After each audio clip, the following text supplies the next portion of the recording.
Mais bref, alors je suis tombé sur ce petit top qui vient de sortir il n'y a pas si longtemps que ça. 10 catcheurs qui sont devenus, par la force des choses, acteurs. Ce qui finalement n'est pas si étonnant que ça, parce que en vrai le catch, moi je suivais quand j'étais très jeune tout ce qui est Undertaker, Triple H, tout ça.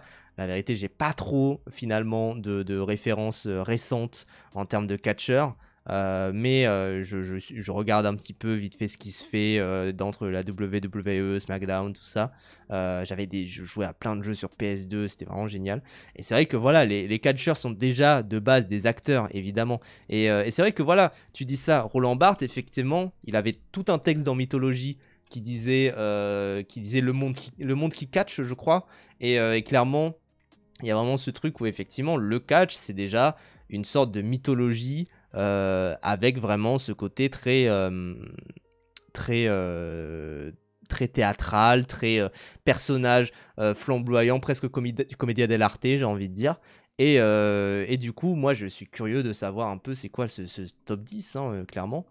Parce que, en fait, effectivement, de plus en plus, clairement, de catcheurs commencent à aller sur le grand écran, le petit écran, etc.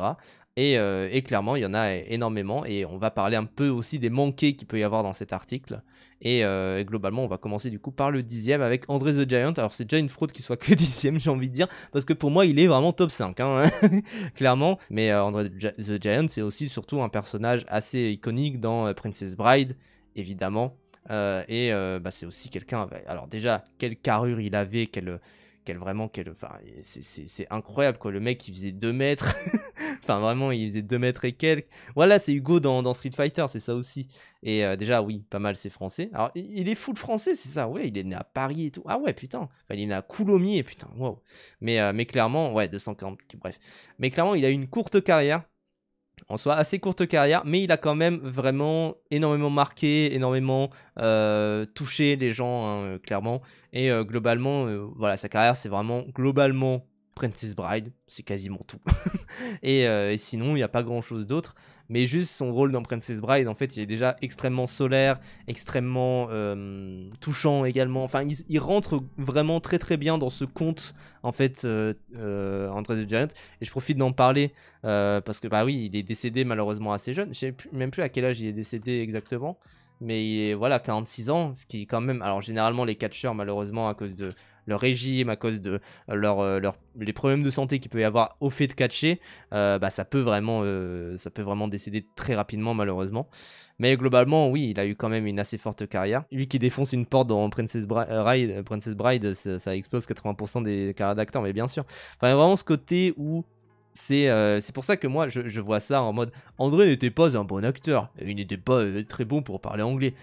Oh putain, mais bref. Mais le rôle est très mémorable. Non, les gens, c'est vraiment, encore une fois, c'est juste quelqu'un qui se plie aux règles d'Hollywood, qui se plie aux règles du maintenant je suis le bon gros géant, entre guillemets. Donc, clairement, mais oui, regardez, sa tête fait 2 fois la tête de Robin Wright. C'est quand même. Et Robin Wright, elle était assez jeune à ce moment-là, mais elle était pas toute petite. Donc, clairement, voilà, la tech des États-Unis, moi je trouve qu'elle est vraiment dégueulasse là-dessus.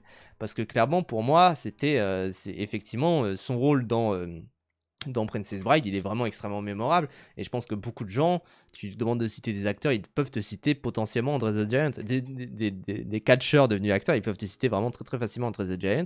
Et globalement, enfin moi j'en profite pour parler parce que je sais qu'il n'y a pas dans cette liste-là également The Great Khali, que moi je connais assez peu, mais que je connais pour un film, qui est le film Le Marsupilami de Alain Chabat. Mais clairement, c'est aussi. Enfin, moi je trouve que les catcheurs, faut arrêter de penser que les catcheurs, il faut absolument qu'ils fassent des rôles sérieux, etc. Évidemment que ça peut très bien s'y prêter, mais généralement, en fait, avoir ce genre de gabarit-là, et vas-y, il faut que tu fasses de l'humour, quoi. Enfin, parce que moi je trouve typiquement que Schwarzenegger, il avait une grande carrure, immense, immense bonhomme, tout ça, et il y a quand même ce truc où juste tu peux faire de l'humour très très facilement avec ça, juste avec les différences de carrure qu'il peut y avoir, le fait vraiment, enfin voilà, Greg Cali qui porte Jamel Debbouze et Alain Chabat avec une main chacun, c'est quand même un truc où c'est assez impressionnant. Mais oui, et tu dis Victor Wembanyama, donc Wemby, évidemment il y a quand même ce côté où, ouais, tu mets Wemby TF1, il avait fait une interview je crois sur TF1. Je suis désolé, mais juste cette image-là, elle est drôle. C'est juste ça. Parce que pour ceux qui ne connaîtraient pas, du coup, qui suivraient pas trop le basket, moi je suis pas du tout. Juste, je connais cette personne-là qui est Wemby, du coup, qui est quelqu'un qui fait, je crois, 2 m 30, un truc du genre. Alors en plus, il a une voix qui est extrêmement grave, ce qui est ultra perturbant parce qu'il a un physique assez svelte.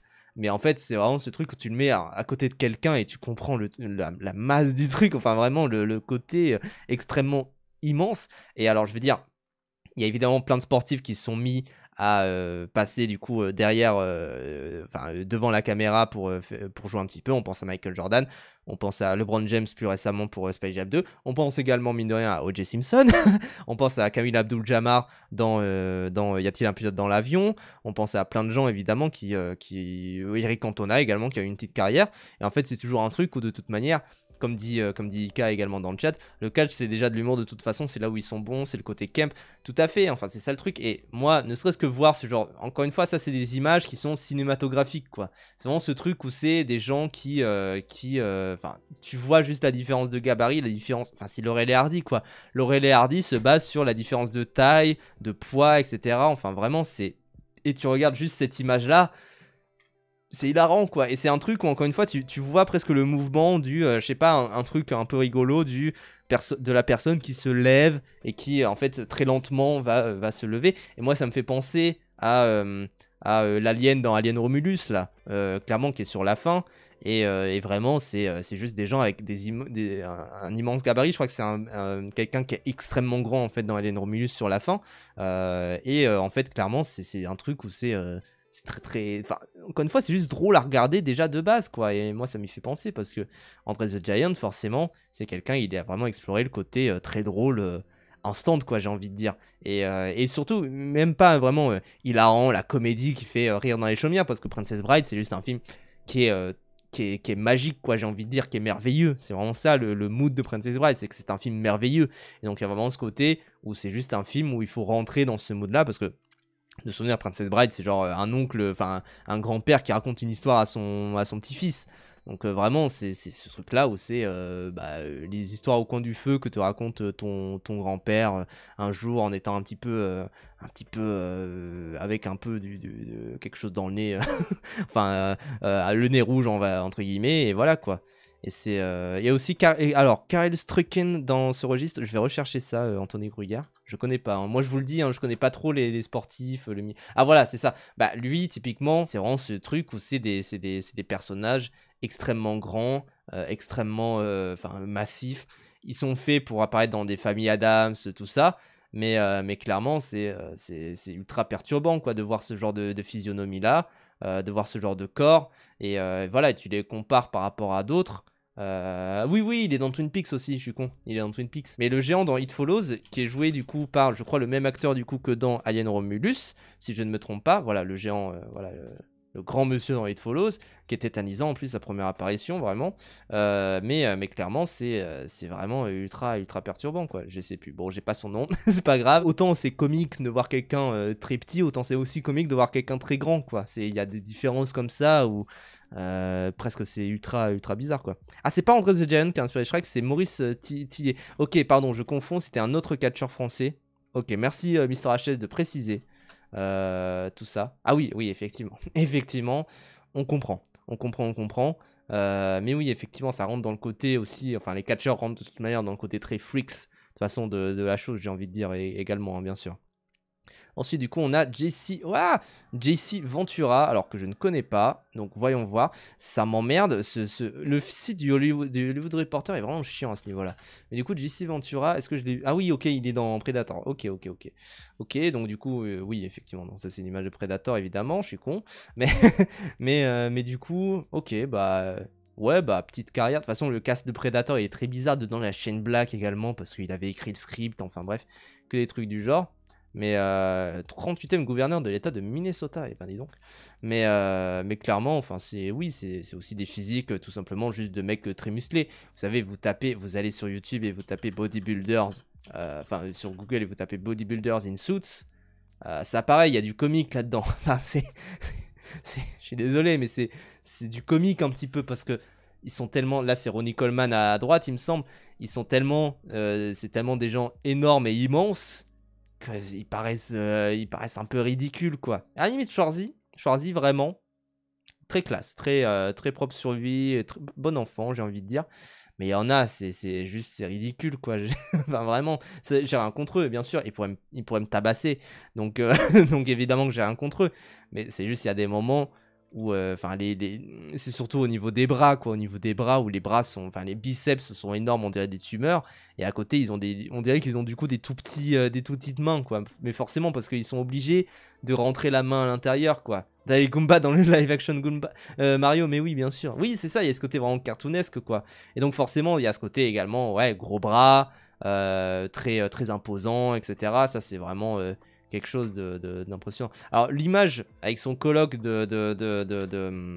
c'est pas une image avec son coloc, si je tape roommate, c'est pas son coloc, c'est juste, en fait, c'est un fan assez jeune qui allait le voir, et puis voilà, c'est vraiment, je crois que ça a été fact-checké entre-temps, mais c'est pas du tout son coloc, c'est juste un fan qui allait le voir plus tard, et puis voilà, quoi.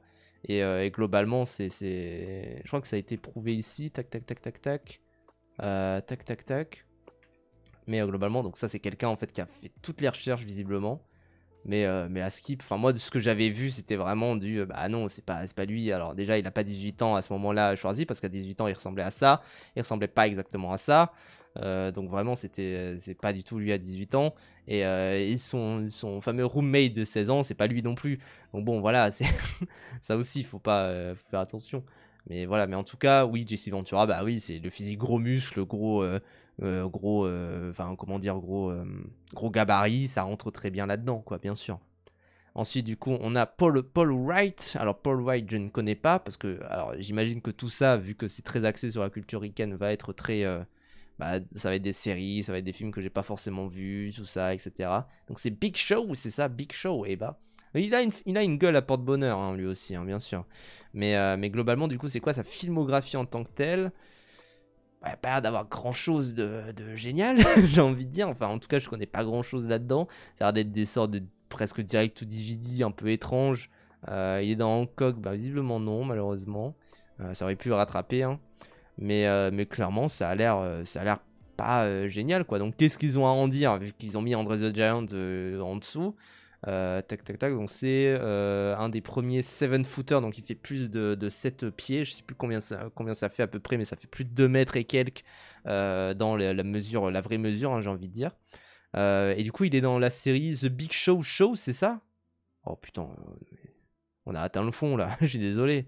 On a atteint le fond. Donc, c'est une série produite par le WWE, c'est ça? Ok. Oui, bon, ça a l'air, c'est potentiellement peut-être un peu rigolo, peut-être voilà, comme je sais pas, le Cosby Show, des trucs du genre, c'est peut-être un petit peu drôle. Est-ce que tu le mets au-dessus de Andre the Giant, au-dessus de Jesse Ventura? Ça m'a l'air un petit peu fort de café, quoi. Donc bon, à 12 ans avec mon petit frère, c'était pas mal. Bon, peut-être c'est pas mal alors, peut-être c'est un petit peu rigolo. Mais ça a l'air d'être ce genre de sitcom où il y a des rires préenregistrés, quoi. Moi, encore une fois, je connais pas. Ça se trouve, c'est très très bien. Ça se trouve, c'est sympathique au mieux. Mais voilà, quoi. Ah, bon, RIP, même si bon, on sait que tu vas plutôt aller en bas qu'en haut. Mais du coup, Hulk Hogan, qui est décédé récemment, évidemment. Petite carrière, évidemment, dans Rocky 3. Quand même, petite carrière dans Rocky 3. Hein. Ça reste quand même ce truc où c'est un petit peu de souvenir un petit perso au début, où il y a un petit combat, tout ça, et où encore une fois, le comique de la chose, etc. Voilà, c'est quand même une petite carrière assez imposante, ne serait-ce que pour Rocky 3, c'est quand même assez chouette. Et tout le reste de sa carrière, moi j'avoue que je connais pas du tout, donc voyons voir un petit peu qu'est-ce qu'il a pu faire. Tac. Il y avait écrit sa sextape, visiblement. Euh, mais donc, du coup, il a commencé dans Rocky 3, donc pas mal. Ouais, autant mettre Logan Paul, enfin vraiment. Et sinon, ouais, des petits films rigolos, visiblement. Lui-même, ça, c'est souvent les rôles de catcheur en mode où ils mettent. Ouais, lui-même, quoi. Oui, il joue lui-même. Oui, bon, ok. J'ai l'impression, ouais, c'est surtout des nanars, quoi. Monsieur Nounou, ouais, j'ai l'impression que c'est un rôle un peu à la. Comment ça s'appelle, là Tout Ferry, là, enfin, la fée des dents pour The Rock, où c'est juste voilà, le comique de la chose, visiblement dans Monsieur Nounou, c'est que c'est un rôle assez doux, et en fait c'est un mec qui est ultra musclé, voilà, il montre bien ses muscles, etc. Sur la couverture, mais en fait il se fait maltraiter par les enfants, Voilà, bon, je pense que ça ira, quoi. Je vois à peu près le truc, je vois l'humour exactement. Enfin, voilà, je viens d'apprendre que Hulk Hogan est mort, merci du spoil. Bah, désolé, hein, mais bon. Mais en tout cas, voilà, je vois l'humour, c'est pas le truc qui m'intéresse le plus. Je pense qu'a priori, voilà, c'est pas. On racle un petit peu le fond, je pense, à un moment, quand on commence à se dire que Hulk Hogan mériterait d'être là et pas Israel Kali ou Israel Riley, je sais pas comment ça se prononce, ou d'autres, quoi. Donc bon, et encore une fois, il y a aussi, enfin, ça a été mentionné, hein, mais je le rementionnerai, mais Lino Ventura était catcheur. Faut quand même se rappeler de ça. Donc, faut se rappeler de ça à chaque fois, hein, se dire, bon, il y a peut-être potentiellement des gens qui sont au-dessus de Lino Ventura actuellement.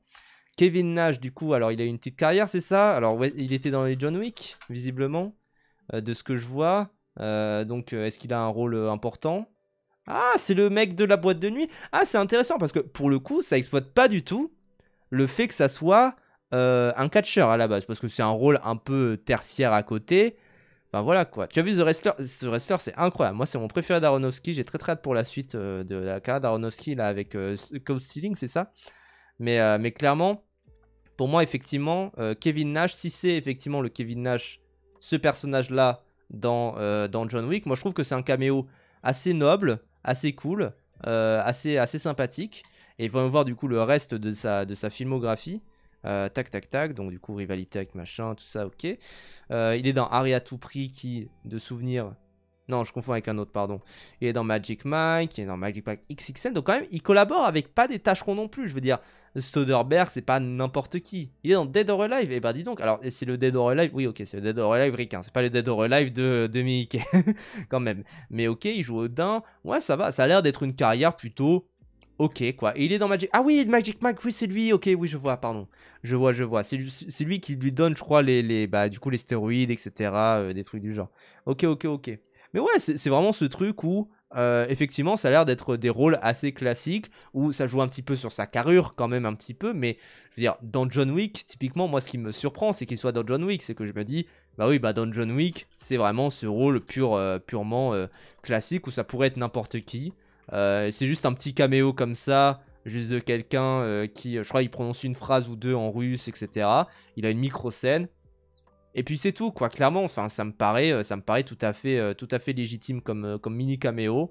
C'est un truc rigolo. Et encore une fois, ça ne joue pas du tout sur le fait que ça soit un catcheur. À la limite, oui, c'est un videur de boîte de nuit. Donc tu peux dire, oui, il faut jouer sur le fait que ça soit une grosse carrure. Oui, bon, peut-être, mais je ne sais pas. Mais voilà. Ensuite, du coup, Adam Copeland. C'est Edge! Oh putain, ça me rappelle des souvenirs, ça, Edge. Vraiment. Mais du coup, oh putain, oui, effectivement, Edge, putain.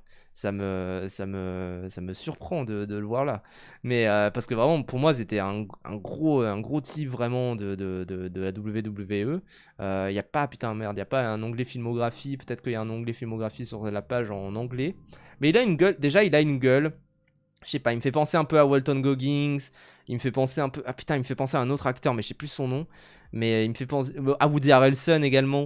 Enfin, il fait penser à pas mal d'acteurs de base juste avec sa gueule. Purée, je connais personne. Bah après, c'est dommage ça. D'ailleurs, salut Roman, j'ai fait un shout-out à ta vidéo sur la filmo de Godard, parce qu'on parlait du fait de mater des filmos entières de réalisateurs. Mais ça a l'air. Alors, du coup, pas beaucoup de films, visiblement. Beaucoup de séries. Visiblement, il est dans Percy Jackson. Ouais, alors, je sais pas si c'est une grande filmo, du coup, ouais, il joue à Tom Smasher. Ça a pas l'air non plus d'être une grande filmo. Il y avait un onglet filmo en VF? Bah non. Ah si, filmographie. Oh, je suis aveugle en fait. Ah, mais il est moins rempli, ok. Mais ouais, ça a pas l'air d'être une très très grande filmo. Ok, ouais. Ah, il est dans Viking. Alors attends. Voyons voir un petit peu. Est-ce que. Ne serait-ce que sa gueule, parce qu'on va juger uniquement à sa gueule, hein, clairement là-dedans. Ah, ok. Ah oui, c'est celui qui est sur la couverture. Ok. Bah oui, ça peut être intéressant parce qu'au moins il se grime bien et il rentre en fait un petit peu dans le moule du je suis un acteur, je fais pas juste montrer mes muscles, etc. Ok. Bah écoutez, moi, Viking, moi je suis pas très très série donc je peux pas trop juger. Mais effectivement, apparemment, c'est reste quand même un de ses gros rôles. Donc voilà, et effectivement, il a une gueule de vrai acteur entre guillemets. C'est-à-dire qu'il n'a pas des muscles surimposants, encore une fois, je vais pas remontrer l'image des bodybuilders dans des costumes 3 pièces, mais il n'a pas une image surimposante de gros catcheurs, etc. c'est vraiment juste une image d'un acteur normal. J'ai envie de dire, il ressemble à Paul Walker avec un poil plus de muscles peut-être, un peu moins gringalé, mais il ressemble vraiment à n'importe quel acteur hollywoodien tout à fait classique. Il n'a pas non plus visiblement un physique à tomber par terre. Donc voilà, et en plus, il est relativement vieux pour un catcheur, il a plus de la cinquantaine actuellement. Donc je pense que voilà, il va pas trop jouer là-dedans sur son côté gros physique, parce que vous savez, voilà, les physiques de gros catcheurs ou de grosses stars hollywoodiennes qui, passé 50 ans, 60 ans, sont encore bien musclés, c'est que oula, ça doit consommer des trucs que même des taureaux, même des taureaux ne consommeraient pas, quoi. Donc voilà. Ensuite, du coup, Roddy Piper, bon bah ça, Roddy Piper évidemment dans Invasion Los Angeles. They Live, du coup, de John Carpenter, bon, bah ça c'est un grand rôle, hein, évidemment, c'est quand même un excellent rôle de cinéma, mais je connais pas pour d'autres rôles, et il y a quand même ce truc où Roddy Piper, du coup, effectivement, dans Invasion Los Angeles, c'est vraiment ce rôle qui est, effectivement, tu te morfonds là-dedans, parce que il y a vraiment ce truc du, tu rentres dans un côté très, c'est un vrai acteur, quoi. Genre, y a aucun moment où tu te dis, ah mais on dirait un catcheur, etc. Un truc du genre. Ça ne joue absolument pas là-dessus. Donc vraiment, contrairement à d'autres qu'on a vu précédemment, type le Hulk Hogan, type machin, type Paul White, type voilà, Big Show, etc. Même Jesse Ventura, ça rentre un petit peu là-dedans. Et globalement, il y a quand même ce côté où effectivement Roddy Piper, juste il rentre là-dedans. Il est assez mutique en plus. Il dit pas grand chose dans Invasion Los Angeles de souvenirs, juste il balance quelques punchlines par-ci par-là.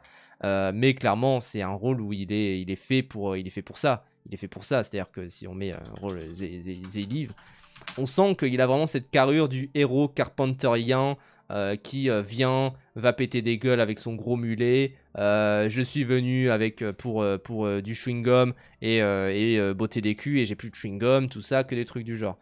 Et tu sens que vraiment il rentre dedans, il rentre dans le rôle, tout comme, je sais pas, tout comme des grandes... Même il fait penser presque à des grandes stars hollywoodiennes, type, je sais pas, pas forcément des Cary Grant, mais des Steve McQueen, des trucs du genre. Bah là j'ai un t-shirt avec la gueule de Steve McQueen en plus quand je dis ça. Mais il fait penser à ça, il fait penser à tout ça, il fait penser à ces grandes stars vraiment assez mutiques et assez juste très droit sur elles, quoi. Donc bon, ça marche franchement. Au moins un bon film là pour l'instant, parce que bon, Edge, il n'y a pas de grands films dans sa carrière. Kevin Nash, il y a quelques quand même très bons films, hein, bien sûr. Il y a les John Wick, les Magic Mike, mais bon, c'est des films où c'est relativement récent, et est-ce qu'on se souviendra de Soderbergh dans son temps, je sais pas trop. Pourtant on se souviendra de Carpenter. Bon, Hulk Hogan, oui, sympathique, la petite scène dans Rocky 3, mais bon, on va pas aller plus loin. Paul Rudd, on s'en branle. Jesse Ventura, au moins un bon film, c'est Predator. Et Andre the Giant, bon, pour le coup, c'est une merveille qui est Princess Bride, évidemment. Mais du coup, là, pour l'instant, on n'a pas encore tapé le top 3. Moi, je suis que du top 3. Mais bon, je sais déjà qui y aura dans le top 3. Je sais déjà l'ordre également. Mais bon, l'ordre m'a plutôt surpris, puisque en 3ème position, du coup, on retrouve John Cena, qui est quand même une grosse star actuellement dans les salles, mais également... Enfin, voilà, vous êtes sur Twitch. Vous avez vu forcément, si vous n'êtes pas sub, d'ailleurs vous pouvez vous sub, hein, évidemment, la publicité qui ne fait que tourner avec John Cena et Idris Elba. Je vais même pas dire le nom du film, mais voilà, au moins le GOAT. Et effectivement, c'est quand même quelqu'un qui a une carrière un petit peu intéressante, à minima. Il y a quand même ce truc où ses rôles sont plutôt chouettes. Grande carrière encore une fois dans l'humour. C'est vraiment ce truc où c'est une très grande carrière dans l'humour. Mais pas que, je veux dire vraiment, il y a ce truc où, moi de ce que j'ai compris, j'ai pas encore vu le Peacemaker, la série, etc. Mais il y a quand même ce truc où c'est plutôt pas mal. Donc bon, j'ai pas les pubs sur Twitch, je suis abonné. Et vous pouvez faire comme Alexandre et abonnez-vous. Ou alors vous pouvez payer des abonnements. Je veux dire, voilà, Poisson qui dit elle va me rendre chef cette pub, bah fais-toi payer un abonnement par quelqu'un du chat. Ça peut très bien se passer. Mais globalement, c'est vrai que voilà, John Cena, a priori, c'est vraiment ce type où parfois il va juste faire des rôles vocaux. Donc bon, c'est juste pour ramener du monde, hein, clairement, pour pas grand chose d'autre. Mais sinon, il va juste faire des rôles qui vont jouer quand même sur sa physicalité et sur son côté très comique. Vraiment sur son côté extrêmement comique où en fait il maîtrise très bien la comédie. Parce que j'ai compris, Peacemaker est très fort là-dessus. Et puis il joue vraiment le jeu, il arrive en plateau télé en Peacemaker. Mais oui, bien sûr, enfin il y a vraiment ce truc où c'est le bon client, j'ai envie de dire.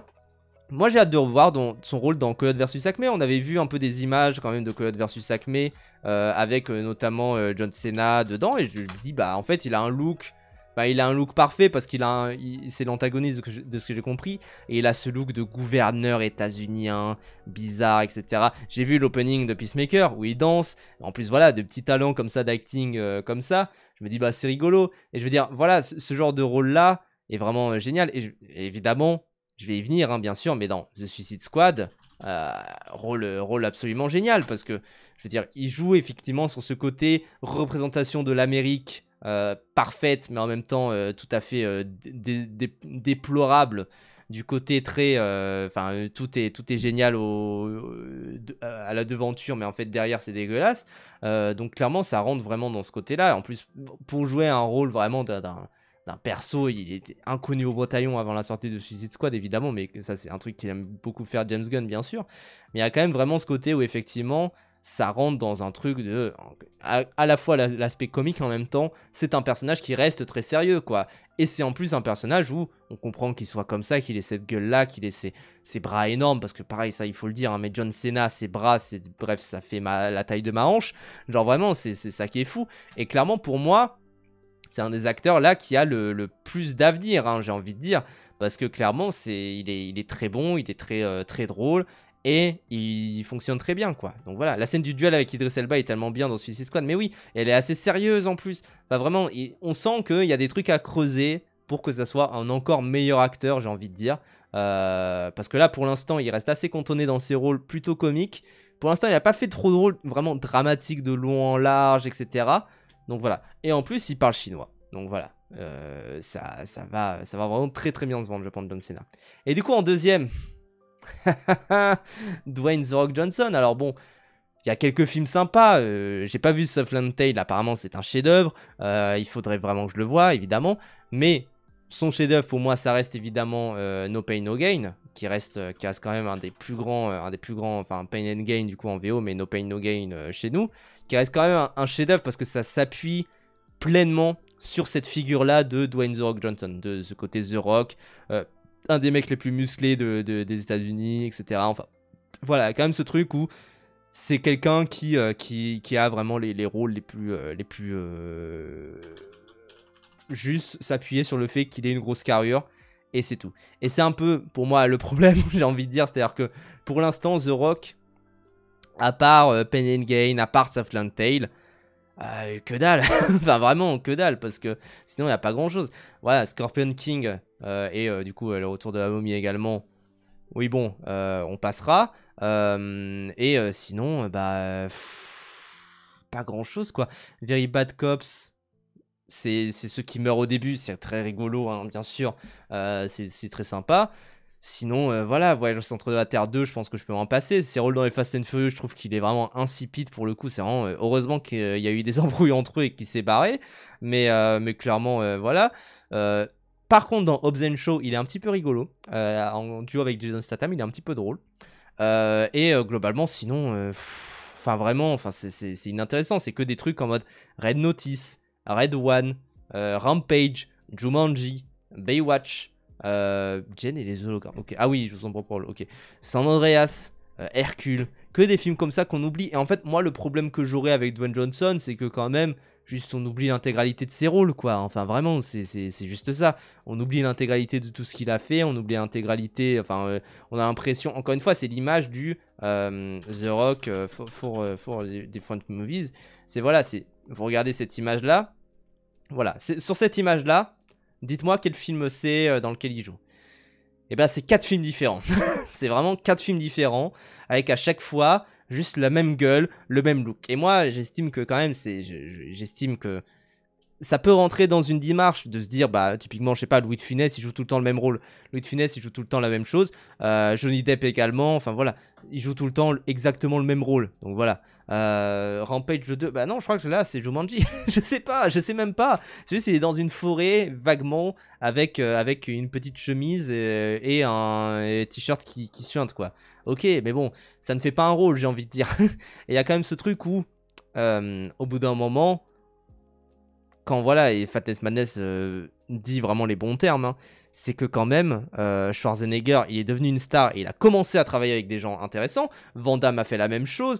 Énormément de réalisateurs ont fait beaucoup de choses du genre. Et par contre, Dwayne The Rock Johnson, bah là, il commence un peu à travailler. Là, son prochain film, c'est avec un des frères Safdie. Mais bon, je pense qu'on a vu un peu à la bande-annonce que.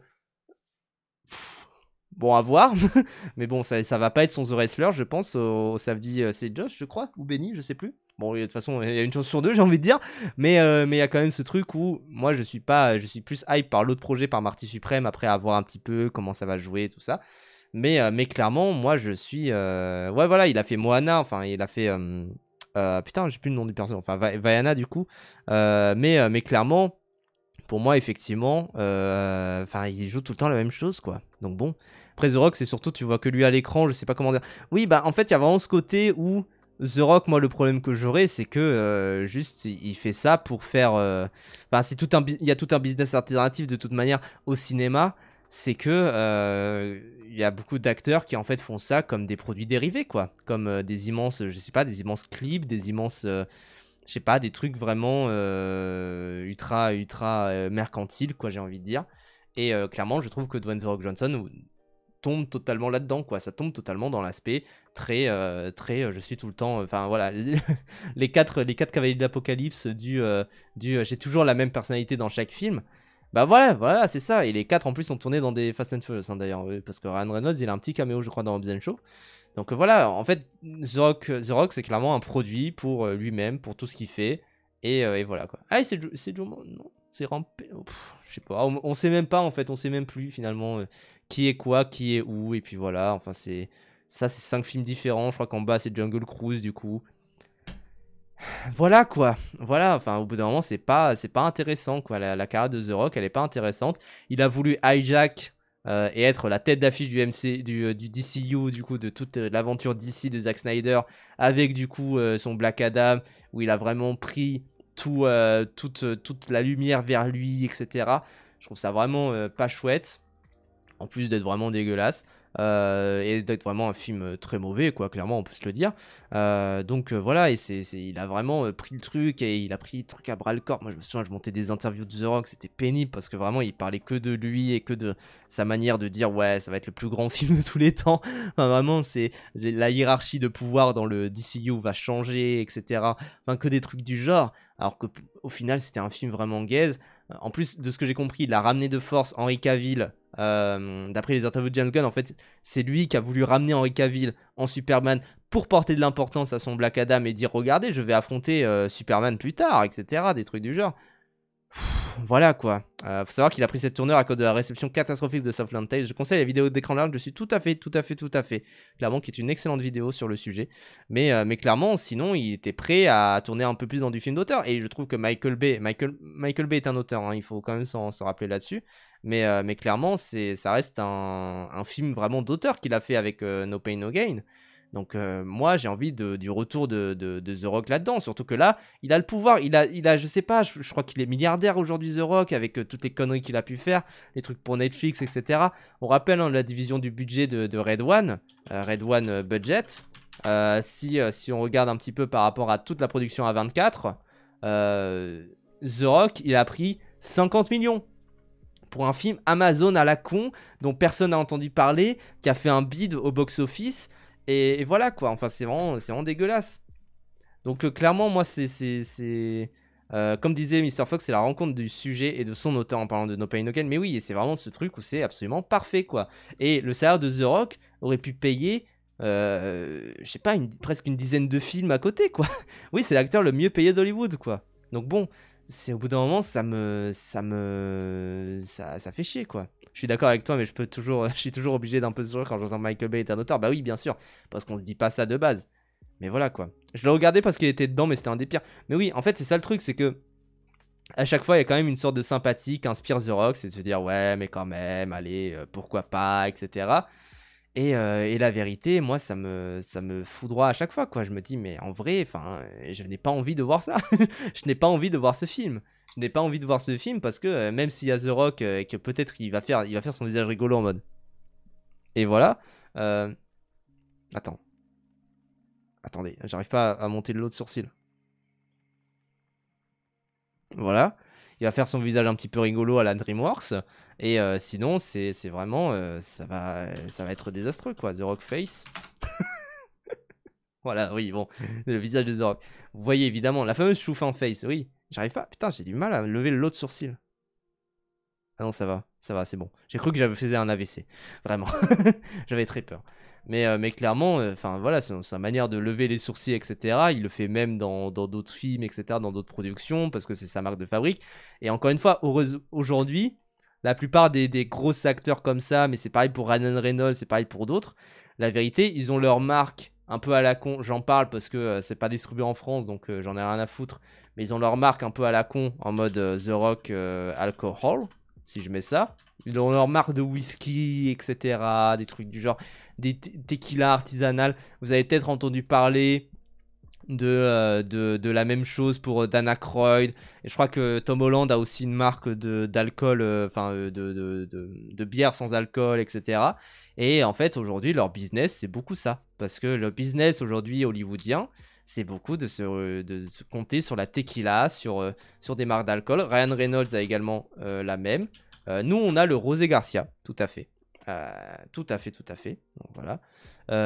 Et globalement, c'est juste des marques qui se vendent juste sur le fait que, bah, en gros, enfin, c'est bénéf, j'ai envie de dire. C'est-à-dire que quand même, il y a ce côté où, en gros, oui, aussi Bryan Cranston et Aaron Paul qui ont aussi leur petite marque d'alcool à côté. Dos Hombres, c'est ça. Mais en fait, c'est bénéf parce qu'en fait, quand tu as Ryan Reynolds qui fait une pub pour, je sais pas, Lacoste, Chanel, des trucs du genre, bah en fait, lui, il est payé très très bien, mais c'est Chanel qui en tire le plus de bénéfices parce que eux, en utilisant l'image de Ryan Reynolds, ils ont énormément de bénéfices là-dessus. Là, comme c'est donnant-donnant, parce qu'en fait, du coup, bah, j'imagine, il se paye pas pour apparaître dans les pubs de son propre truc, mais il y a quand même ce truc où bah, du coup, il tire tous les bénéfices de sa marque d'alcool, quoi. Et en plus, il a utilisé son image, etc. Enfin, il fait des publicités sur ses chaînes YouTube, tout ça, sur ses trucs, enfin voilà. C'est dégueulasse, quoi. Et effectivement, alors je me dois de le préciser quand même, c'est que voilà, Tom Holland, il a fait une marque de bière sans alcool, et pour le coup, il a été alcoolique pendant une partie de sa vie, donc au moins, voilà, ça fait sens. Ça reste quand même un business de boutiquier, quand même, on peut se le dire. Donc voilà. C'est des entrepreneurs qui se servent de leur image de marque, mais bien sûr, bien sûr, bien sûr. Et tout comme, je veux dire, je sais pas, les Jordan. Les Jordan, enfin voilà, ça se sert d'une image de marque, et puis voilà. Mais il a 15 ans. Bah non, il a 25 ans. Enfin, même il a 30 ans, je crois, aujourd'hui, Tom Holland. Hein, je sais plus exactement. Hein. C'est finalement le même modèle que les youtubeurs et la fast-food.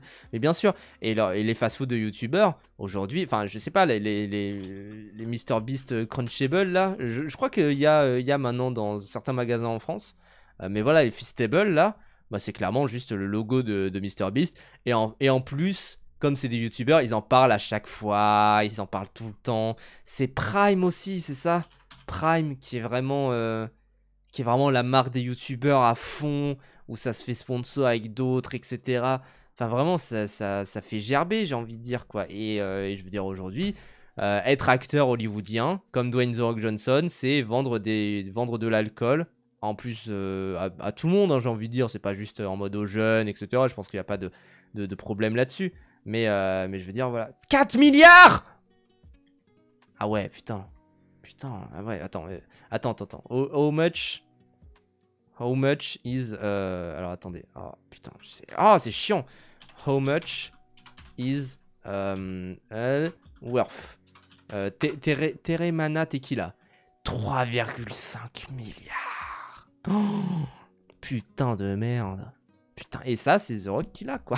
Enfin, c'est vraiment une folie. Vraiment, vraiment. Donc bon, c'est fou, quoi. C'est dingue. Et c'est aujourd'hui, ça devrait retomber, bien sûr. Mais putain. Ah ouais. Et sinon, ouais, c'est le vin, c'est d'autres trucs, quoi. Et aujourd'hui, The Rock, il ne compte quasiment que sur ça. C'est pour ça qu'il a pas besoin, limite. En fait, c'est moi où je trouve que c'est un peu dégueulasse. C'est que... Enfin, en même temps, il a besoin de maintenir son image de marque de je suis The Rock, je suis le petit type sympa qui fait des films très populaires, etc. Et en plus, il touche 50 millions pour jouer dans ces films-là. Mais en plus, il y a aussi ce truc où bah, ça maintient son image de marque pour ensuite vendre de la tequila. Donc vraiment, c'est ça qui est dingue, quoi. Donc bon, alors qu'il aurait pu faire du whisky on the rock, mais oui, enfin, l'idée débile, quoi. Et globalement, il y a quand même ce truc où juste c'est devenu un gars qui a été mémifié, c'est devenu un gars qui a joué énormément sur son image, de partout, tout le temps, etc. Et il y a quand même ce truc où c'est absolument, moi je trouve que c'est vraiment horrible, quoi. Roger Federer est devenu milliardaire en devenant un entrepreneur en plus de l'argent qu'il a accumulé dans sa carrière sportive. Mais oui, mais oui, mais oui.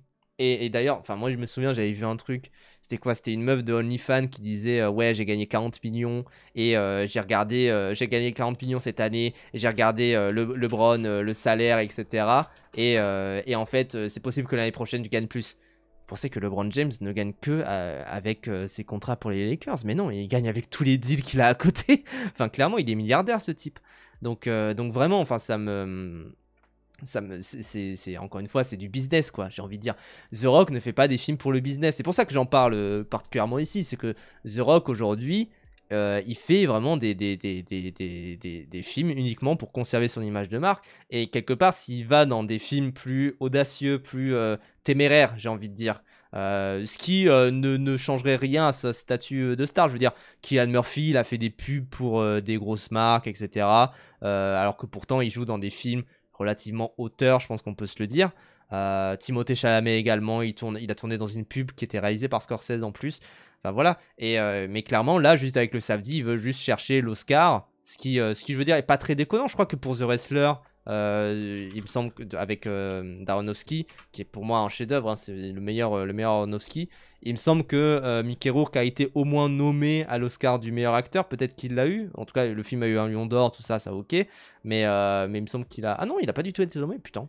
Mais, mais c'est clairement ce genre de rôle-là qui pourrait, effectivement, biopic. Enfin, je veux dire, tout dans Smashing Machine, globalement, est fait pour que le film fonctionne et pour que le film fasse du bruit. Parce que déjà, The Rock ne ressemble pas totalement à The Rock. C'est-à-dire que oui, alors il a sa carrure, tout ça, mais il a des cheveux. Grande nouvelle. Voilà. Donc c'est vraiment, ça veut dire qu'il y a eu un grand travail de la part de l'acteur, etc. Parce que, en fait, mettre un... Ah, ça s'appelle le combattant, putain. Mais... parce qu'en fait, mettre une perruque, c'est une immense carrière, c'est un immense atout de la part d'un comédien, ça ok. Ok, mais, mais clairement, pour moi, c'est juste, enfin, oui, c'est juste calibré vous savez, c'est un truc qui est très calibré pour les Oscars que de se dire, oui, bah, je vais mettre un gros maquillage, comme ça prouve que j'ai passé des heures dans la, dans dans la caisse HMC, avec la caisse HMC, tout ça. HMC, c'est Hair Makeup Costume, ce qui est un terme générique pour dire le fait de mettre en scène, entre guillemets, l'acteur, enfin mettre en avant-scène l'acteur. Et globalement, il va dire ouais, j'ai passé 3 heures avec le maquillage, etc., des trucs du genre. Il va faire que dire ça, et c'est tout, quoi. Je veux dire, vraiment. Donc bon, Jérémy Auvarvan avec des cheveux dans la demeure, tu lui mets une drill, mais oui, bien sûr. Enfin, clairement, pour moi, oui, Dwayne Johnson n'est pas un acteur, quoi. Je pense qu'on peut pas se dire ça aujourd'hui.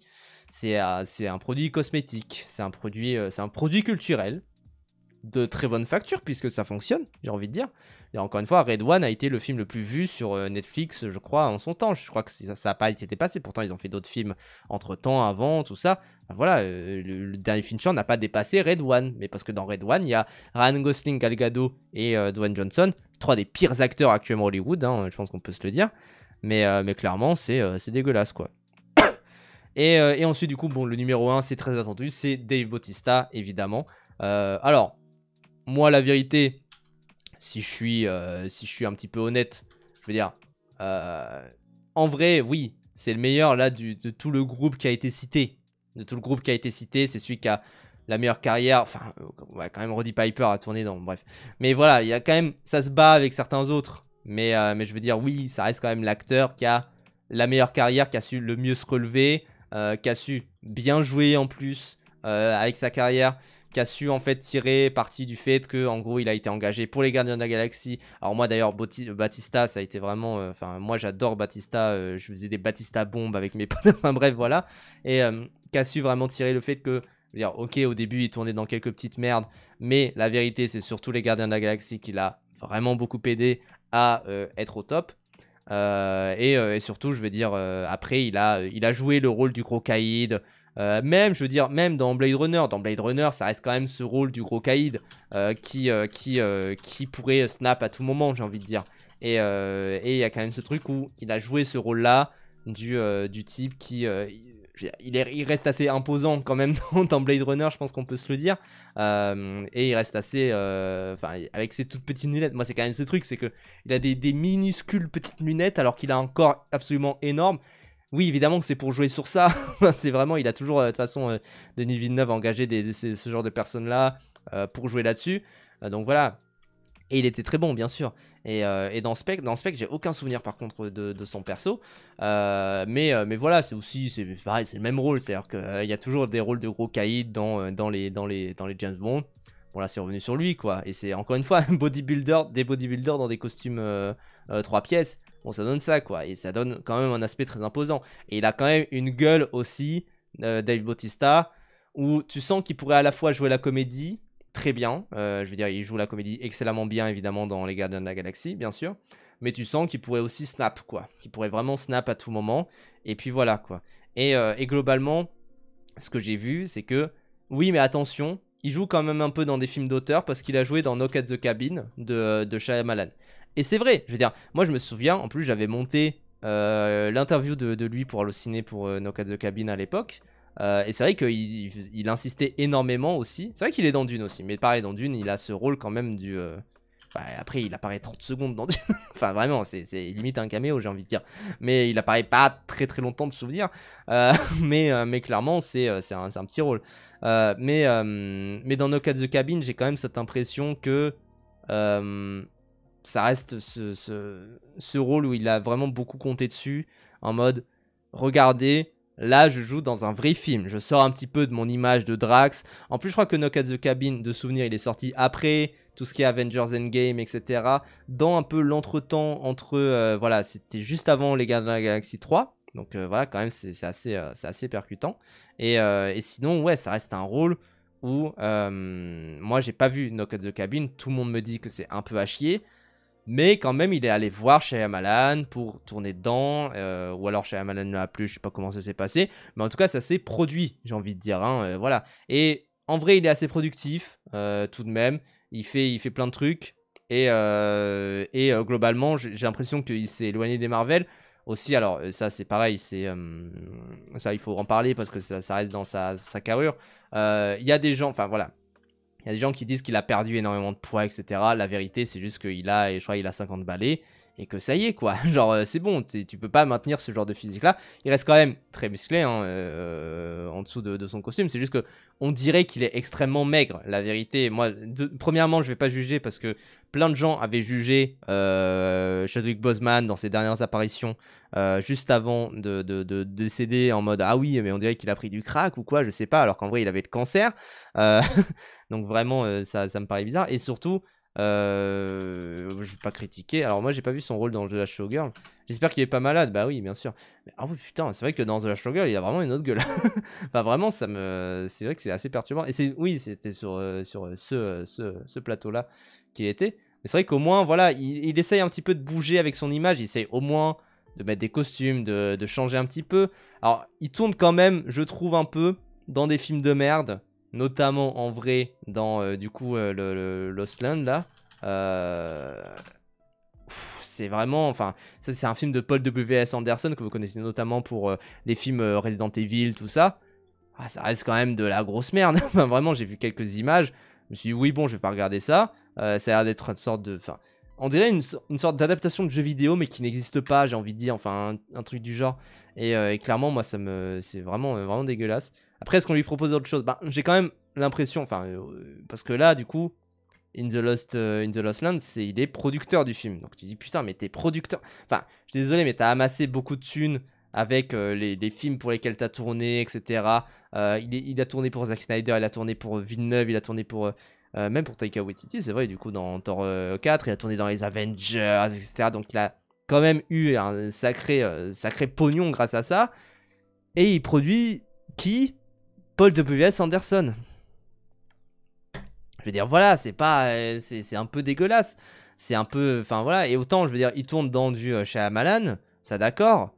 Mais bon, même mon pote fan de W.S. Anderson, il m'a dit que c'était à chier. Bah oui, bah bon, ça a pas l'air génial, quoi. Au moins ça.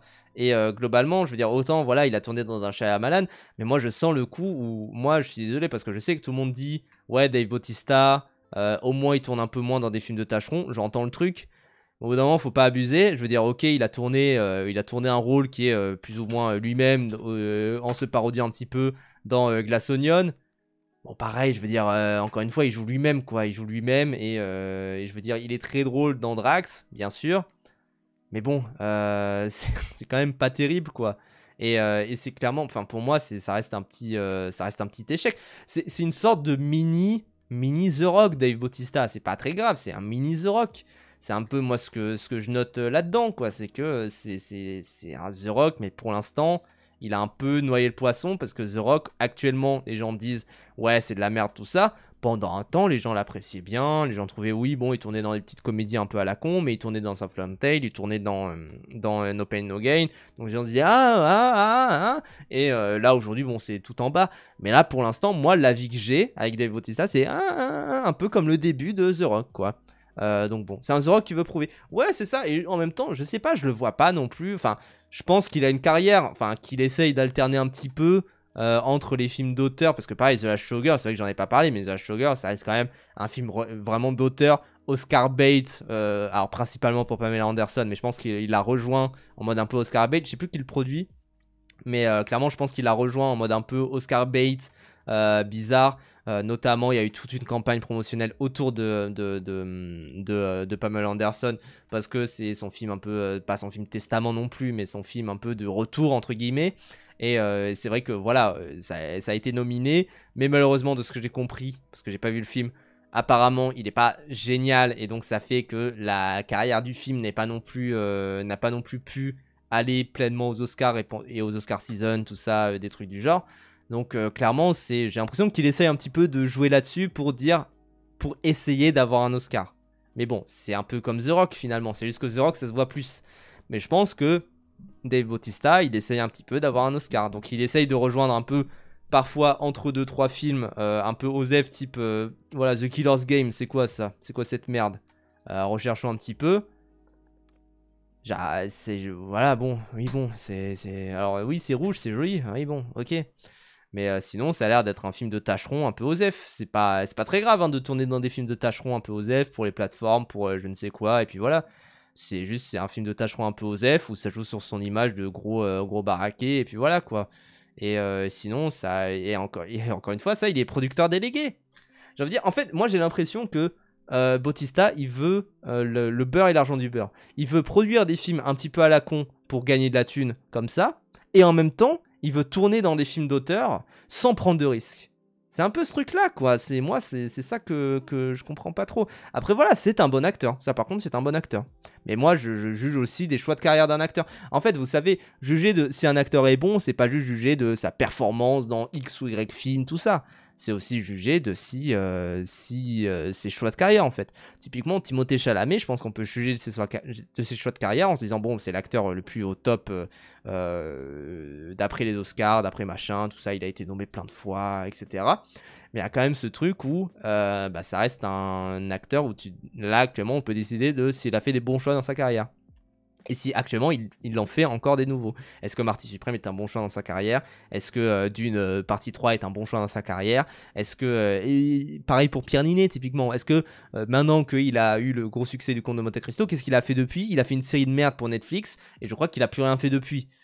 Donc clairement, pour moi, c'est pas grand-chose, quoi. Rien à voir, mais j'ai vu une vidéo qui récap la carrière de Mads Mikkelsen et c'est exactement ce qu'il fait. Il alterne blockbuster et film d'auteur, notamment au Danemark, là où il est originaire. Mais bien sûr, c'est une carrière tout à fait respectable. Je veux dire, vraiment, voilà, t'alternes un petit peu, tu fais ton petit blockbuster comme ça pour gagner de la thune, et après tu ramènes de la thune au pays, j'ai envie de dire. Cillian Murphy est beaucoup là-dedans. Cillian Murphy est beaucoup en mode, maintenant que j'ai un Oscar, je suis très content, parce que ça va me permettre en fait de pouvoir, je sais pas, rénover des cinémas en Irlande, de pouvoir financer des cinéastes irlandais, financer des cinéastes britanniques également. Donc voilà, c'est quand même ce truc où moi j'observe un petit peu et je vais dire, voilà, Pierre Ninet, Après, le Comte de Monte Cristo, il fait quoi? Il fait Feuilleman. Il fait Feuilleman avec McFly et Carlito. Moi, je suis désolé, mais c'est juste, t'as envie d'être un acteur très populaire. T'as pas envie d'être un bon acteur. T'as pas envie de financer des projets un petit peu intimistes. À la limite, moi, c'est vrai, Rose et Chevalier, je te le défends là-dessus. Le Gondry avec Pierre Ninet, effectivement, c'est défendable. Donc voilà. Ouais, après Oppenheimer, il fait Tu ne mentiras point. Bah oui, et même il a fait un film, enfin, il fait un film de merde, c'est sur Netflix, mais juste où il a l'air de jouer assez sérieux, et puis voilà. Et au bout d'un moment, il y a plein de carrières comme ça, où c'est juste prendre l'argent, enfin, prendre l'argent et le ramener au pays. Et pendant un temps, on pensait qu'Omar Sy ferait ça. Bon, finalement, il fait juste des productions Netflix un peu à la con, mais parfois, il fait tourner des gens en France avec son image, son aura internationale, etc. Au moins, il fait ça.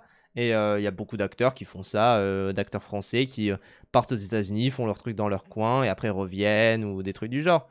Voilà, faut pas chercher midi à 14h avec ça. Et les réalisateurs font aussi beaucoup ça. Enfin, je sais pas, Louis Leterrier, typiquement, qui est réalisateur qui était parti aux US pour faire beaucoup de merde, hein, bien sûr, un type le incroyable Hulk, les Fast and Furious. Il est revenu pour faire Lupin, pour faire de l'autre côté du périph', bon, pas un chef-d'œuvre, mais voilà, il produit des films en France. Bah voilà, Kate Blanchett, c'est la même. Ah ouais. Mais en tout cas, voilà, en tout cas, moi, ouais, je trouve quand même que Niné fera le gourou d'une secte dans les prochains Yann Gozlan. Bah voilà, il y a deux personnes qui disent la même chose. Oui, voilà, c'est encore une fois un rôle un peu tapine pour dire regardez, je sais bien jouer. Après, et voilà, sachant que Yann Gozlan, on est d'accord que c'est le réal de Boîte Noire. Il a déjà tourné pour lui. Il sait déjà que c'est un bon. Oui, je comprends pas. Il sait déjà que c'est plutôt. Enfin, que c'est un. Et en plus, c'est un homme idéal aussi. Ah oui, en plus, c'est ça. Je veux dire, je suis désolé, mais tu tournes 10 000 fois pour le même réal. Et c'est tes seuls rôles vraiment où tu essaies un petit peu de faire un rôle d'auteur. Bon, ça va quoi. C'est juste, tu sais. Niné sait bien jouer, je te rassure. Non, je le sais, bien sûr. Bien sûr, bien sûr. Donc bon. Et clairement, enfin moi, c'est ça aussi où je suis assez perturbé, c'est que je me dis, mais en fait, voilà, son rôle après le Comte de Monte Cristo, c'est gourou. Sinon, en série télé, c'était fiasco, là. Série de merde, là. Et sinon, c'est films d'auteur, entre guillemets, c'est Bedos. Et encore une fois, c'est même pas des films d'auteur, c'est des films un peu populaires. Clapiche, bon, ça c'était à l'époque, j'ai envie de dire, où c'était pas encore tout à fait le haut du panier. Mais sinon, ouais, enfin, je sais pas, il tourne pas trop dans des films d'auteur, quoi. C'est un peu ça que je regrette. Même s'il essaye un petit peu, même si, je sais pas, il essaye, il a tourné dans un Guédiguian au début de sa carrière, il a tourné dans un Clapiche, enfin voilà. Mais bon, là, il faut juger un petit peu sur le tard de c'est quoi qui va se passer pour lui. Et moi, j'ai un peu le même cas pour Dave Bautista, c'est que je suis en mode, oui, bon, là, ça fait quand même un petit moment que tu t'es fait connaître avec les Marveleries. Bon, là, t'es sorti du cycle Marvel parce que j'imagine que tu vas pas faire de trucs après les Gardiens de la Galaxie volume 3. Et que peut-être tu vas revenir pour Doomsday, Endgame, machin, mes couilles. Mais que bon, il y aura 10 tonnes de CGI. Et puis voilà. Et puis ça sera un petit rôle tertiaire dans un film où il y aura 50 000 personnages. Mais la vérité, moi je trouve que en vrai, pour l'instant, je suis quand même un peu en mode oui bon, je sais pas, je suis pas non plus en mode c'est incroyable. Donc bon, pour l'instant, c'est pas une carrière folle quoi, c'est pas une carrière où je me dis putain, waouh, il m'a vraiment époustouflé. Et ouais, voilà, il sera là pour la scène générique. Et, et clairement, enfin moi, j'ai quand même ce truc où cette liste-là, moi là où je la trouve désastreuse, c'est quand même que il en manque un, enfin il en manque vraiment un, et c'est pour le coup Lino Ventura. Lino Ventura, à la base, il était catcheur, à la base, il faisait du catch, et par hasard, il est devenu acteur. Et je veux dire, ne serait-ce que l'Armée des Ombres enterre toute la carrière de Dave Bautista, toute la carrière de The Rock, toute la carrière de John Cena réunis. Enfin vraiment quoi, c'est vraiment ce truc-là, et encore une fois, et je parle même pas de les Tontons Flingueurs, je parle même pas du clan des Siciliens, des trucs du genre, il a beaucoup joué ce rôle de mafieux, et d'ailleurs ça rejoint un tweet que j'avais vu qui m'avait répondu, c'est que il y a quand même quelqu'un qui disait que, en gros, Ventura, il a fait plus de films, certes, mais il a un peu joué le même rôle toute sa vie. Moi, je suis en mode, bah, alors après, déjà, quel est le problème? Je suis en mode, bah, tu peux jouer tout le temps le même rôle, entre guillemets, avec des variations. Louis de Funès est considéré comme un des plus grands acteurs français, reste qu'il a joué tout le temps le même rôle. Et pareil pour Tati, et pareil pour d'autres. T'as quand même ce truc où c'est déjà en plus c'est faux, enfin moi je connais pas toute la carrière de Lino Ventura, mais là c'est aussi des films comme Marie Octobre, La Cage, Adieu Poulet, Je veux dire, voilà, c'est quand même ce truc où, a priori, c'est différent à chaque fois. Alain Delon, pareil, il a joué plus ou moins tout le temps le même rôle. Je veux dire, voilà. Bautista, il a joué dans plein de trucs différents, du film d'action pété à la grosse saga futur classique. Moi, je suis désolé, mais bon, moi, si du coup tu comptes le film d'action pété en mode des trucs comme Lost Land avec, par W.S. Anderson, tout ça, à Dune, bon, moi, j'ai envie de dire que c'est plus ou moins les mêmes films avec des visions d'artistes légèrement plus abouties pour Dune quand même. On va pas se mentir, parce que Dune, c'est quand même plus le haut du panier que W.S. Anderson, évidemment. Mais il y a quand même ce truc où ça reste un peu le même genre et un peu le même type de personnage dans les deux cas, quoi. C'est le gros baraqué qui tape du poing sur une table. À la limite, il aurait cité The Last Showgirl. Je suis en mode, oui, bon, The Last Showgirl, ça a l'air d'être un film relativement différent pour Dave Bautista. Ok, pourquoi pas. Mais clairement, pour moi, c'est vraiment ridicule, quoi. Parce que... Et en plus, Inno Ventura, pour le coup, il y a des anecdotes de tournage sur lui, mais en fait, sa manière même d'appréhender le tournage, c'est quand même ce truc où c'est juste un acteur, il arrive sur le plateau et on lui dit ah bah tu te places là, puis tu te places là, il dit non. Il dit non, non, moi je vais jouer naturellement et j'ai pas besoin de vos démarcations à la con, je joue naturellement et puis tu me suis quoi. Enfin, c'est vraiment ça la vision qu'ont beaucoup de gens de Nino Ventura, c'est de se dire bah non, tu joues comme ça et puis tu me suis et puis voilà. C'est aussi ça, et c'est aussi en ça, moi je trouve que Lino Ventura est quand même un grand acteur, un grand catcheur devenu acteur, c'est qu'il a emmené, enfin, ce qu'il a emmené dans du catch, c'est ce côté vraiment très imposant. Parce qu'en plus, voilà, c'était un catcheur, mais c'était catcheur de l'époque, quoi. C'est-à-dire que c'était vraiment pas un immense catcheur testostéroné, etc. C'est juste quelqu'un qui se battait, en fait, tout simplement. Et donc, clairement, c'était plus un lutteur qu'un catcheur, de ce que j'ai compris. Mais ce qu'il a emmené du catch, c'était ce côté prestance et je vais imposer mon style de réalisation presque à ceux qui m'engagent et imposer ça à du Melville, à tous les acteurs, toutes les personnes, tous les réalisateurs qui ont pu l'engager, c'est quand même quelque chose où il faut vraiment oser, j'ai envie de dire. Donc bon, c'est vraiment ça. Et puis tu peux être nul dans plusieurs registres. Donc bon, oui, voilà, c'est ça. C'est-à-dire que pour moi, Dave Bautista, il est très bon dans le registre Drax, brut épaisse, mais en même temps un petit peu bête. Enfin, Frankenstein, quoi. Ce côté bon gros géant, j'ai envie de dire. Ça, il est très bon dedans, et c'est un peu le même cas pour Andre the Giant, même si Andre the Giant me touche un peu plus. Mais t'as quand même ce côté où effectivement, Lino Ventura, a priori, il y a quand même ce truc où c'était un immense acteur. Aujourd'hui, tout le monde cite Lino Ventura en mode quand même, c'était un grand acteur. Et effectivement, bah, c'était un catcheur à la base, quoi. Enfin, c'est vraiment ça. Et tu regardes toute sa filmo, bah, alors effectivement, il a énormément tourné jusqu'à la fin de sa vie, etc. Mais et clairement, il a tourné pour les plus grands, quoi. Pour du Claude Lelouch par-ci, pour du Melville. Je veux dire, dans l'Armée des Ombres, il est spectaculaire, quoi. Pour du Lautner, pour des grands, pour du Henri Verneuil. Enfin, vraiment, il a tourné pour des très très grands, quoi. Et je veux dire, dans l'Armée des Ombres, il est absolument bouleversant, quoi, Lino Ventura. Il y a vraiment ce truc où c'est un rôle en plus qui est pas facile. Et c'est pas le même rôle dans l'Armée des Ombres que dans Les Tontons Flingueurs. Parce que dans l'Armée des Ombres, c'est plus nuancé. C'est plus. Enfin, il joue ni un méchant ni un gentil. Enfin, c'est vraiment très compliqué, quoi. C'est un personnage très aigri, j'ai envie de dire. Donc bon. Ventura, c'est top acteur français, toute période confondue, c'est notre classe. Ben, bien sûr.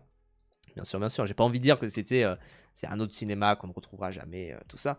Ben, voilà, mais il y a quand même ce truc où c'est. Et encore une fois, je veux dire, quand on compare, hein, je suis désolé, hein, mais Dave Bautista dans Blade Runner, vu qu'apparemment c'est son chef-d'œuvre, c'est d'avoir joué dans Blade Runner. Et qu'il a ses petites lunettes comme ça. Désolé, mais il y en a un qui porte mieux le truc, où ça paraît moins. Où tu sens qu'il joue en fait là. Moi, Dave Bautista, je vois là, je me dis, oui, bon, il a été attrapé au milieu d'un plomb, etc. Mais là, je sens dans chaque pixel qu'il joue, j'ai envie de dire. Donc vraiment, quoi. Je crois que sur le tournage, ça s'est pas bien passé entre lui et Melville. Bah oui, c'est ça. C'est ça. Donc bon. Et je veux dire, encore une fois, voilà, moi, Ventura, j'ai pas vu toute sa carrière. Mais bon. Blade ruiné, plutôt. Et pardon, Poisson me disait également El Santo. El Santo qui a été apparemment très très important. Alors pour un cinéma plus bis, de ce que j'ai compris. Mais clairement, ça a l'air. Enfin, c'est la figure du catcheur, quoi. C'est la figure du catcheur. Encore une fois, moi je m'y connais pas trop en catch, hein. Je le suivais pendant un temps WWE, tout ça. mais ça a l'air d'être la figure du catcheur et qui a fait des films, de catch un peu bis, comme ça sur le côté. Et voilà quoi. Enfin, de ce que je comprends, hein, bien sûr, parce que moi j'ai pas. Vous savez, je suis un vrai streamer, j'ai pas fait beaucoup de recherches. Mais, mais voilà, et qui a inspiré. Enfin, moi je vois aujourd'hui des personnages comme Rey Mysterio. J'ai l'impression que c'est tout à fait inspiré de lui. Donc bon, et c'est vraiment la figure du catcheur masqué, comme ça. Rey Mysterio. Les premières recherches que j'ai fait sur Google dans ma vie, c'était genre Rey Mysterio sans son masque, hein. C'était vraiment ça. Donc clairement, et c'est clairement une. Et en plus, parce que Rey Mysterio, pour moi, c'était le meilleur parce qu'il était petit, déjà. Donc vraiment, voilà. Superman contre les femmes vampires, c'est le dernier. Non, c'est Santo contre les zombies. Mais en tout cas, voilà, c'est ce top-là, encore une fois, bon, bah, c'est ricano-centré, quoi. Parce que c'est les ricains qui ont inventé le catch, visiblement. Alors qu'encore une fois, dans Mythologie de Roland Barthes, sur Alors attendez, je vais essayer de retrouver. Le monde où l'on catch. D'ailleurs, le catch est un spectacle de plein air, car ce qui fait l'essentiel du cirque ou de l'arène, ce n'est pas le ciel, c'est le caractère pardon. C'est le caractère dru et vertical de la nappe lumineuse. Le catch n'est pas un sport, c'est un spectacle. Et il n'est pas plus ignoble d'assister à une représentation catchée de la douleur qu'aux souffrances d'Arnolphe ou d'Andromaque. Le vrai catch, dit improprement, catch d'amateur, se joue dans les salles de seconde zone. Il y a aussi cet amour-là, c'est pour ça que El Condé, mine de rien, il est très important, parce que là, pour l'instant, de ce dont on a parlé, c'est le catch vraiment capitaliste au possible, qui a été le plus bien vu de partout, et qui vraiment, enfin, tous ceux qui en sont sortis, c'est vraiment des légendes capitalistes, quoi.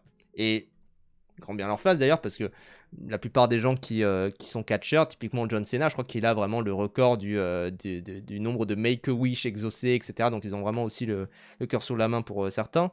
Voilà.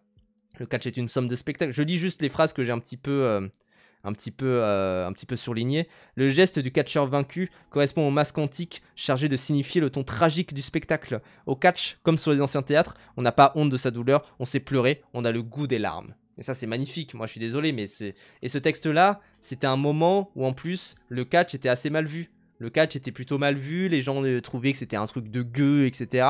Mais ça, là-dessus, moi, je suis désolé, mais ce qu'il dit Roland Barthes dans Mythologie sur le catch, c'est absolument sublime. Parce qu'il rappelle ce côté où c'est un spectacle permanent, où c'est vraiment quelque chose de magnifique, quelque part, le catch. Moi, c'est quelque chose où je suis vraiment... Enfin, je trouve ça très beau, quelque part, comme texte. Et c'est, encore une fois, c'est ce côté également freak show, quelque part, qui est vraiment très très beau.